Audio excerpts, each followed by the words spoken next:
We'll hear argument next in case 22555, Netchoice versus Paxton. Mr. Clement. Mr. Chief Justice, and may it please the Court. I don't want to proceed as if I wasn't here for the first argument, so let me focus on what's different about Texas.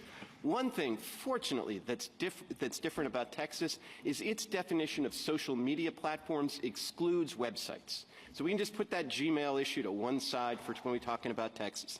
The other thing it excludes, of course, is websites that are primarily focused on news, sports, and entertainment.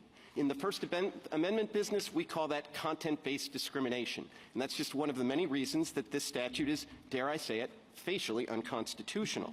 The other thing that's different is in some respects this statute operates more simply because it forbids my clients from engaging in viewpoint discrimination.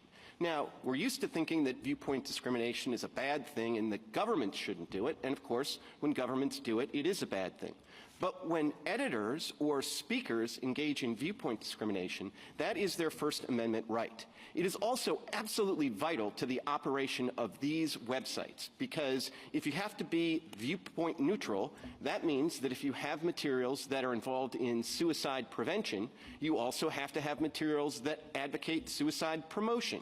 Or if you have materials on your site that are pro-Semitic, then you have to let on materials onto your site that are anti-Semitic.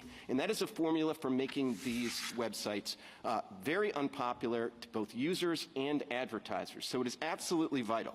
The other thing that makes Texas a little different is, at least in passing the law, Texas was even more explicit in relying on the common carrier analogy. As if simply labeling websites common carriers makes the First Amendment problems go away.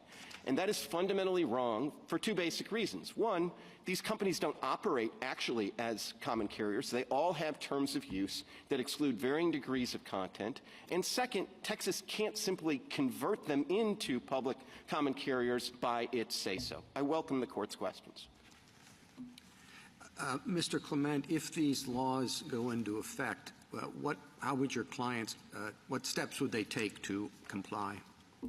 So, I mean, one thing that they would... Including, I'm sorry, just in particular addressing the situation of compliance in Texas and Florida as opposed to nationwide.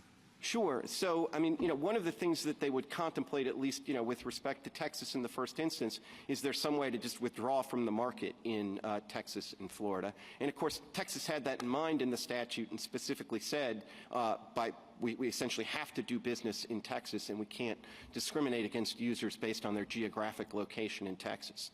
So if we lose this, including the idea that we can be forced to engage in expressive activity in Texas, then I think we would fundamentally have to change the way that we provide our service in order to engage in order to provide anything like the service that we want to while not engaging in viewpoint discrimination. We'd basically have to eliminate certain areas of speech entirely. So we just couldn't talk about suicide prevention anymore because we're not going to talk about suicide promotion. I guess we couldn't have pro-Semitic speech because we're not going to have anti-Semitic speech. So we'd have to figure out some way to try to engage in even more content moderation or editorial discretion to try to get us to a level where we're more benign and somehow we don't run afoul of Texas's law.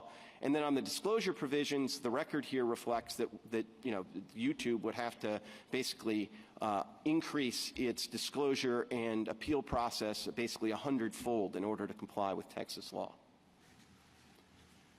I'm happy to talk more about the common carrier issue because I do think it's a central part of their defense. There was an allusion earlier about somehow Section 230 treats my clients, the websites, as common carriers. To the contrary, Congress specifically, and this is 47 U.S.C. 223 subsection 6, which we cite in our briefs, it specifically is a congressional provision in the same act of Congress that says that interactive computer services should not be treated as common carriers. And I think more broadly, the whole thrust of 230 is don't just be a common carrier. Don't just put through all of this material. We don't want that. We want you to exercise editorial discretion in order to keep some of the worst off this site.